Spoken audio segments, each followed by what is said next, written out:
going back a few years ago, 2004, you won the first ever Place Prize. How was that experience for you? It really helped me at that point.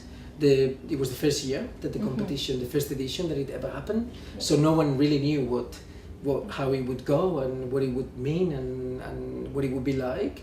But that was the year that I decided to stop dancing, 2004. So I made the duet, and then of course the big cash prize that there was involved with it really helped me to set up Bonachela Dance Company, which then lasted for 5 years before I moved to Sydney. So for me it was a great opportunity to invest in my own work. That money went to build my company and get a manager, a producer, and get things rolling. The Place Prize helped for contemporary dance to come into the limelight.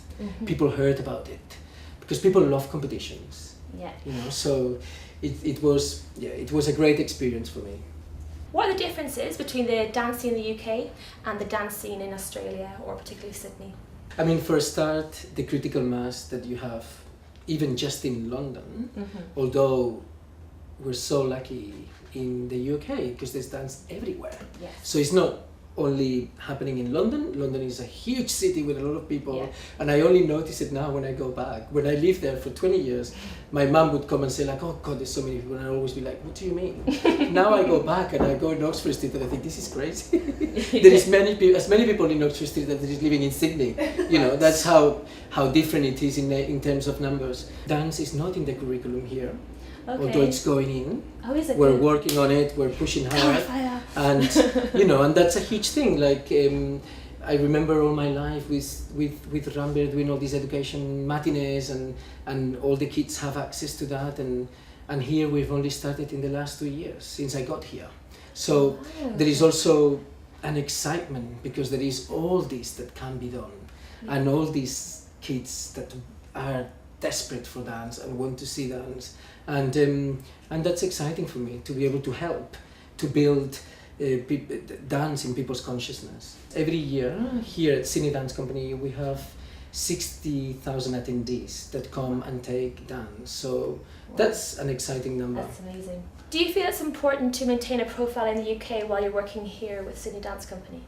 Good. I don't think about it in the sense of I have to keep my profile in the UK or anything. I mean, the UK, England, London it's such an important part of who I am, and that is never going to go away. It's 20 years that I have become an adult and a person while living there, and also where I've learned everything that I know or that I knew before I moved here, and there is a very strong connection there. But the way I'm here, and I'm here focusing in what I do, and today is about my new project, and I'm giving it all, and I hope that the work keeps the profile. At the end of the day, I could want it, but what I keep doing and what I'm making hopefully will still keep the interest, and people will still want to know what I'm doing here. So finally, what would be the 3 top tips you'd give to any young aspiring choreographer? As a choreographer, you want to keep trying to look at things differently all the time, and to find new things in things, and to look at things in different ways. Also, keep practicing the craft, because that's the only thing. I mean, I didn't go to choreographic school. I just learned from everyone that I've worked with, and then tried and failed and tried again, and the other one is like, do it as much as you can. For me, everything that I did always helped me. Everything that I did made me who I am, and I followed my instincts, and that's worked for me.